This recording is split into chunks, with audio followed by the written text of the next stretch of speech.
কি হইছে আব্বা কিছু কইবা? কি হয়েছে তুই কি কিছুই বুঝছ না? ওই তুই এগুলি কি শুরু করছস? হ্যাঁ, তোর যন্ত্রণায় আমি এলাকায় কারো মুখ দেখাইতে পারি না। কি টিকটক না কি করে, সারাদিন টুটু করে ঘুরে বেড়ায়। আরে ওই, এই পোলাটা ছোটবেলা থেকে তোর কত ভালোবাসে। আজকে তুই এই টিকটকের কারণে সেলিব্রিটি হওয়ার নেশায় এই পোলাটারে তুই এমন ভাবে অপমান করলি। আমি তোর বাবা হিসাবে এরকম আমি কখনো আশা করি না রে মা। কি কইতাছো তুমি এগুলো আব্বা? কি করতেছি তুই কিছুই বুঝছ না? দিতে দেন যাবো। এখান থেকে কন্টিনিউ অ্যাকশন। কি কইতাছো তুমি এগুলো আব্বা? তোমার কি মাথাটা গেছে? হ্যাঁ, তুমি ওই মদ কর গাঁজা কর, তুমি ওই বস্তির প্রলোভে তুমি আমার মিলাইতাছো।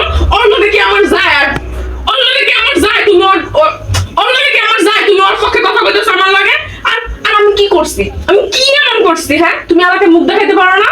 আমি আমার স্বপ্ন আমি নায়িকা হমো, আমি অনেক বড় সেলিব্রিটি হমো। তাতে কি এমন হয়েছে? এটা দোষের কি আছে আব্বা? আমি আমার স্বপ্ন পূরণের জন্য সবকিছু করব। হ, সব কিছু করবি। মা নিত্য সব বিসর্জন দিয়া তুমি ট্যাং ট্যাং করে ঘুরে বেড়াবা, আর সেটা আমি পয়সা থাকতে পছন্দ করুন না।